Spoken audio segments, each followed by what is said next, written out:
I'm originally from Cambridge, so not too far. Actually, Cambridge, funny enough, is almost a sister city to Uppsala, a strong academic hub with a world-class university very close to London, almost the exact same proximity. So I, funny enough, grew up in that environment where I saw firsthand these bubbles that form. And actually, I think Uppsala had very similar challenges. I think that Cambridge actually still does. Is if you Google Cambridge startup scene, you see blog post after blog post of VC saying why are there no big hubs here, or why are there no events here, and I felt the same was a little bit true of Uppsala when I arrived here 10 years ago, that we had this massive opportunity, that the university clearly is a huge part of the ecosystem here. It's the reason really we have all this talent here, breeding people like Nicholas Zenström, who built Skype, and so on. But there weren't really many entrepreneurs that were coming in from the private sector saying we want to mix the pot. It was mostly, I would say, city and university led. And I think the entrepreneurs in the private sector, for me, that was what was missing in Uppsala.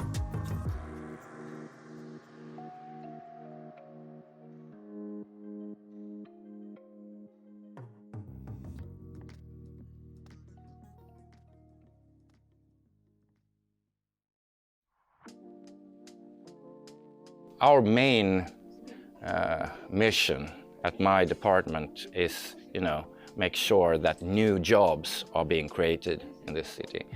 And of course we want talent to come in to the city. We want VCs and investors to come here and invest in our companies. We want brand new companies that we haven't seen so far in Uppsala, or perhaps even Sweden, to move to Uppsala and start a business here, perhaps set up their HQ here. We have one of the most ambitious city development projects in modern history taking place right now, in Sweden that is. We will build 33,000 new homes up until 2050.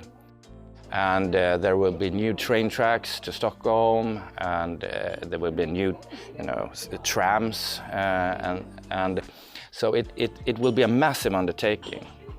Yeah. So for me, I think I started in Uppsala, and for me, Uppsala has been kind of and still is a key factor that we as a startup still can keep on thriving and keep struggling in certain areas. And I think what Uppsala is great at is that they're trying to help everyone and trying to find okay, how can I help you the best way, or okay, your company is different, how can I help you? And then they kind of just arrange things in beautiful ways so you can grow even when you're very small. Yeah, when people ask me what I do, how do I put this a short version? It's quite hard, but I usually tell now that I run this place, Base 10, a co-working space for tech companies, tech startups. 2017, I met with Jason Dainter, that's the co-founder of Base 10. And we just aligned in that we had the exact same vision to build a place to collect the scattered tech scene in the region. So it's an amazing place to start with. Oncodi is a young medtech company incorporated in the early 2018. Nowadays we're part of Base 10 community. This is something that I would like to mention, obviously. This is kind of a unique startup hub and a network of young entrepreneurs which are really dedicated to help companies with, let's say, office space, all the infrastructure that a young company will need, connections to investors, to access to venues, and that produces these kind of unicorns that you talk, companies with success and worldwide success, stemming from Uppsala, rooted in Uppsala. And that's inspiring. That's why you actually cross the border. That's why you actually start a company.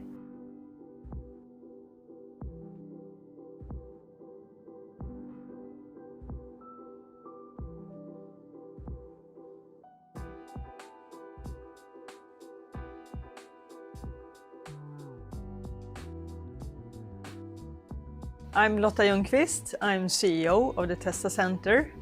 And the Testa Center is a testbed and innovation center for startups and academic teams to verify their innovation in an authentic environment for biological production. You could expect equipment that you could never dream of.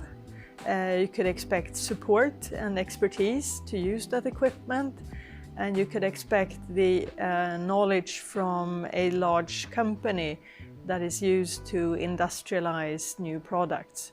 And you get access to all those benefits when you enter the Testa Center. I'm a co-founder of Spit Lab. We're developing an app to help women with infertility become pregnant faster. We moved up to Uppsala, and there are a couple of reasons behind that, but one of the big ones was the great ecosystem that's here, especially for life science companies. That's pretty unique to Sweden, and maybe even in the world. I mean, we're based in Uppsala, and it's quite convenient for Ilja Pharma that we're here at the moment. I mean, it's good for many things. There is biotech and pharma competence here from the history of Uppsala somehow. So there are people here with specific expertise in the different areas that they've helped us and guided us in some directions. And I'm really grateful for that. And that's also something you really take for granted when you're just here. But when you meet other companies that actually are located quite remotely from that, and then you can really see the advantage of being surrounded by a lot of expertise and other companies.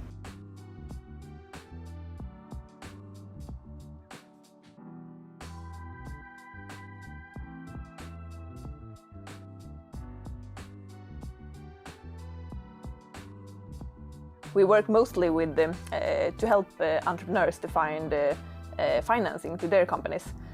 So we match entrepreneurs with the competence from larger companies. We have two processes. It's the Springboard, Språngbrädan, and then Connect Företagsacceleratorn.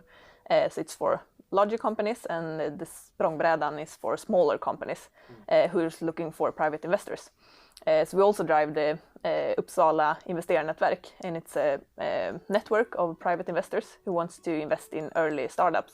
Just today we heard that one company pitching at our meeting like 1 year ago just got the investment from one of our investors, quite big one, and that's awesome to hear. Then you get like, it's really worth it, everything is worth it. So Capsule is a small co-working space, started from the grassroots level, not super big ambitions, but instead build something a bit more long-term, a bit feet on the ground. And Capsule has really been, it's been really good in terms of culture, where the door is slightly thicker, but the walls are thinner. What that means is if other of the entrepreneurs here who need help with the budget, we actually show the figures to each other. And I've even been participating, interviewing candidates for hiring together with, not for my company, for the other companies sitting here at Capsule. So it's really been an informal but friendly way of supporting your fellow entrepreneurs.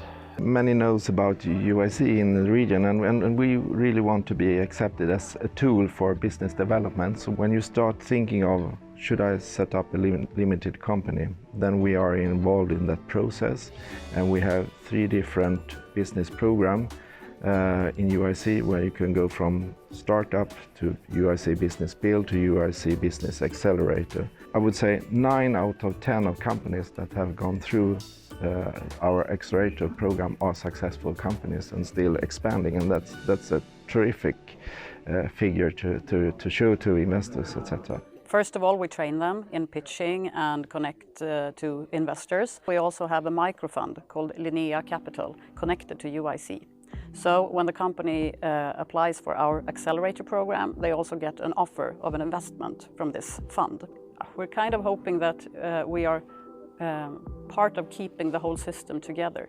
I mean, we would not be where we are without the other actors in the innovation support system. I think that's the most important part, is the ecosystem in Uppsala.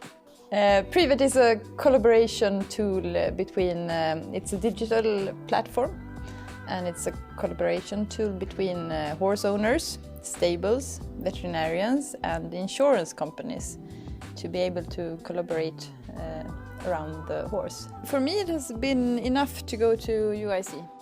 I have all the help that I need.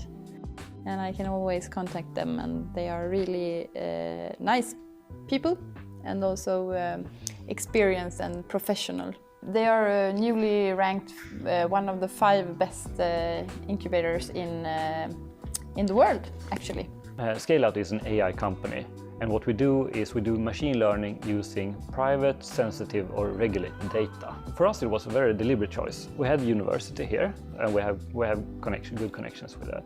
But it's also from a competitive angle that we are very much in the forefront in the area that we are at.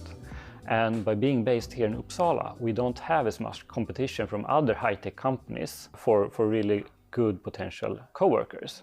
If we would be based in Stockholm, for instance, we would be competing with a lot of other companies, but being based here, we don't have that many competitors.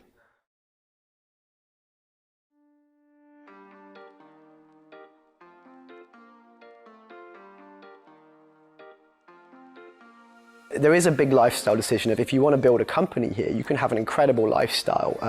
You can afford a big house here and things here that perhaps wouldn't be so achievable in Stockholm as an entrepreneur. So there's the lifestyle decision. Then there's the talent. I think that Uppsala is still a hotspot. It's very untapped, I would say, still in terms of talent, mostly because of the university bringing new talent in every year on year with new students, those new Nicholas Zenströms and Nicholas Adalberths and so on.